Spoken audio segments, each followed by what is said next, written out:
जय माता दी दोस्तों, फिर से स्वागत है एक बार आपका आवाज पे स्टडीज यूट्यूब चैनल में। आज हम करने वाले हैं क्लास 8 का chapter number 16, that is probability. तो प्रोबेबिलिटी का जो मतलब होता है वो होता है चांस। चांस यानी मौका, यानी आपको दो ऑप्शंस दिए गए हैं तो आपको उसमें से चूज करना है कि आपको कौन सा पसंद है, यानी इसका होता है चांस। अब जैसे इसमें प्रोबेबिलिटी बहुत सारे इस चैप्टर में दिए है, जैसे probability of tossing a coin, फिर थ्रोइंग अ डाइज। तो मेरे को समझाया था प्रोबेबिलिटी का जो फॉर्मूला होता है। देखिए यहाँ पे आप लिख दीजिए कि probability number of favourable outcome, number of favourable outcome upon upon total number of outcome, total number of outcome.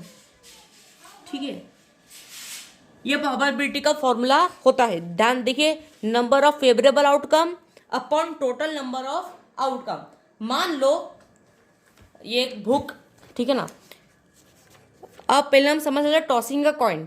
तो देखिए, जैसे आपको पता है कि जो कॉइन है यानी जो सिक्का, उसमें दो फेस होते हैं, एक छापा और एक काटा। ठीक है, यानी उसको हेड और टेल। तो जैसे हम कॉइन को टॉस करते हैं, उछालते हैं ऐसे, तो उसमें या तो हेड आता है और या तो टेल आता है। ऐसा नहीं होता कि जो सिक्का है वो खड़ा के खड़ा रह जाता है। हेड आता है या तो टेल आता है। अगर मान लो हेड आया और मान लो टेल आया, तो वो उसके चांसेस है, यानी वो उसके प्रोबेबिलिटी हो सकती है कि चाहे हेड आया या टेल आए, हमको पता नहीं है। हम कि हमारी किस्मत क्या है, हमको पता नहीं कि हेड आया या टेल आए। तो देखिए, there are two favourable outcome when a coin is tossed, इधर अ हेड और a tail. When a coin is tossed we can say that chances appearing of a tail. अब आपको पता होगा कि जो कॉइन होता है उसमें एक ही हेड होता है और एक ही टेल होता है, यानी उसमें टोटल नंबर ऑफ आउटकम कितने हो गए, टोटल आउटकम कितने हो गए, टू। मैं टू क्यों बोला, क्योंकि उसमें या तो हेड होता है या तो टेल होता है। पर दो होते कितने फेज है, दो होते हैं ना। तो टोटल नंबर ऑफ आउटकम कितने हो गए, टू। अब चाहे तो हेड आएगा या तो टेल आएगा, यानी हेड का जो प्रोबेबिलिटी हो गया वो हो जाएगा 1/2, और जो टेल की प्रोबेबिलिटी हो जाएगी वो भी हो जाएगी 1/2। ठीक है, तो यहाँ पे ये लिखा है कि appearing of a tail is 1/2 since there is only one tail, एक ही टेल होता है। So there is one favourable outcome out of the two possible outcome. दो पॉसिबल आउटकम है, यानी दो फेजेस होते हैं कॉइन के, उसमें से चाहे हेड आएगा या फिर टेल आएगा। ठीक है, तो यहाँ पे अब थ्रोइंग अ डाइस, तो डाइस में टोटल कितने फेज होते हैं, डाइस में टोटल 6 फेज होते हैं। एक मिनट, डाइज में टोटल 6 फेज होते हैं। तो let us take a look at a pair of dice. Each die is a cube, cube की जो शेप की डाइज होती है, और हर एक डाइज में कितने फेज होते हैं, 6 फेज होते हैं, यानी एक ऐसे और एक ऐसे। ठीक है, तो कितने फेजेस होते हैं, टोटल 6 फेजेस होते हैं। और उसमें नंबर मार्क्ड होते हैं, जैसे 1 2 3 4 5 एंड 6। और यहाँ पे लिखा है each number has an equal chance of appearing when a dice is throne. यानी जैसे कॉइन का हमने बारे में बात की थी कि जब हम कॉइन को उछालते हैं या तो हेड आएगा या तो टेल आएगा। इसमें भी ऐसा ही है, चाहे एक नंबर आ जाए या फिर 2 नंबर आएगा या फिर 3 नंबर आएगा या फिर 4 नंबर आएगा या फिर 5 नंबर आएगा या फिर 6 नंबर आएगा। तो probability of getting a number 1। अब मान लो प्रोबेबिलिटी ऑफ फाइंड करनी है हमको कि probability of getting a number 1। Total कितने फेज होते हैं, 6 फेज होते हैं, और उसमें से चांस कौन से हैं, 1। यानी टोटल कितने हो जाएंगे, 1 और डिवाइडेड बाय कहते हैं 6 है, यानी number of favourable outcomes upon total number of outcome. Probability of getting number 2, इसकी भी 1/6 होगी। तो hence for every number on the die the probability will be the same. अब जैसे 3 के लिए तो 1/6, ऐसे सबके लिए सेम ही होएगा। तो चलिए अब आगे बढ़ते हैं। अब थोड़ी हम एक्सरसाइज पे चलते हैं।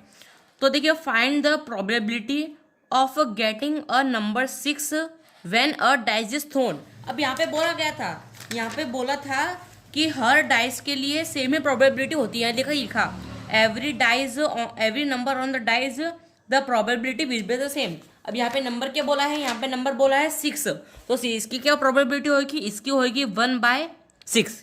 ठीक है, next, what is the probability of drawing a red ball from a big bag containing 6 red 8 white and 4 blue।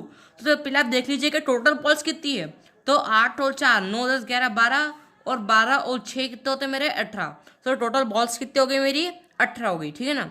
अब यहाँ पे बोला है कि probability of getting red ball कितनी है मेरी 6 है, यानी 6/18। उसमें से इसको मैं काटूँ तो 6 1 जा 6, 6 2 12, 6 3 18, यानी 1/3 इसका मेरा आंसर आ जाएगा। Next question, cards are marked with the letters MATHS and shuffled well, what is the probability of letter M being taken out. पहले आप इसमें देख लीजिए कि कौन कौन से लेटर है और कितने लेटर है। तो MATHS ये कितने लेटर है, 1 2 3 4 5, यानी टोटल नंबर ऑफ आउटकम कितने हो गए मेरे 5। अब हमको उसमें से बताना है कि M की प्रोबेबिलिटी क्या आएगी। यहाँ पे लिखा ही रहा M की प्रोबेबिलिटी क्या आएगी। तो M कितनी बार है इसमें, एक ही बार है, तो 1/, टोटल नंबर ऑफ आउटकम कितने हैं 5, तो मेरा क्या आ गया 1/5। नेक्स्ट क्वेश्चन दिया है कि the letter of the experiment are marked on the cards, find the probability of drawing the following cards EMT। पहले ई के देख लो, तो देखिए एक्सपेरिमेंट में जो टोटल जो लेटर्स है वो है मेरे 10, 1 2 3 4 5 6 7 8 9 10। अब हमको सबसे पहले बताना है कि ई की प्रोबेबिलिटी क्या होगी। तो देखिए इसमें एक्सपेरिमेंट में ई कितनी बार रिपीट हो रहा है, तो यहाँ पे 1 बार, यहाँ पे 2 बार, यहाँ पे 3 बार, तो यहाँ पे फेवरेबल आउटकम कितने हो गए 3 हो गए, और टोटल आउटकम तो मेरे 10 ही है, ठीक है। फिर एम पे देखिए, एम पे मेरी 1/10 होगी, क्योंकि यहाँ पे एक्सपेरिमेंट में एम जो है वो एक ही बार आता है, तो फेवरेबल आउटकम कितनी होगी मेरी 1 और टोटल आउटकम कितने हो गए 10। फिर यहाँ पे टी में से 1/10 हो जाएगा, ठीक है। फिर आगे नेक्स्ट जो इंपॉर्टेंट क्वेश्चन जो मुझे लग रहा है वो है ये, what is the probability of getting 1 head when 2 coins are tossed together. तो 1/2, टोटल फेजेस कितने होते हैं कॉइन के 2 होते हैं, हेड और टेल, और उसमें से हमको क्या पूछा है, हेड का पूछा है, तो 1/2, टेल के लिए भी 1/2, हेड के लिए भी 1/2, ठीक है। फिर यहाँ पे एक डेक ऑफ कार्ड्स का भी दिया है कि what is the probability of drawing a red card. Total कितने कार्ड होते हैं 52 कार्ड्स होते हैं, ठीक है ना, ताश खेलते हैं ना ताश, वो सब है। तो deck of cards 52 cards, what is the probability of drawing a red card. तो in a deck of cards there are 4 suits, 2 black 2 red, so each suit has 13 cards, यानी 2 सूट होते हैं, 2 ब्लैक के 2 रेड के, और दोनों में हर एक केस में कितने कार्ड होते हैं 13 कार्ड होते हैं। तो फेवरेबल आउटकम कितने हो गए मेरे 13 + 13, 13 + 13 क्यों, क्योंकि देखिए 2 ब्लैक के हैं और 2 रेड हैं, हर एक में 13 कार्ड होते हैं, तो 13 कितने हो गए 26, यानी 26 किसके हो गए रेड के, और 26 किसके हो गए मेरे ब्लैक के। तो रेड का पूछा इनने, तो probability of getting a red card 26 divided by 52 is equal to 1/2। तो ये मेरा जो है वो मेरा प्रोबेबिलिटी चैप्टर खत्म हो चुका है। उम्मीद है कि आपको पसंद आया होगा। इसी और मजेदार वीडियोस के लिए सब्सक्राइब कीजिए अपने चैनल को, आपके चैनल मेरा क्या चैनल है, ठीक है। तो जय माता दी, जय हिंद, जय भारत, जय राम जी की।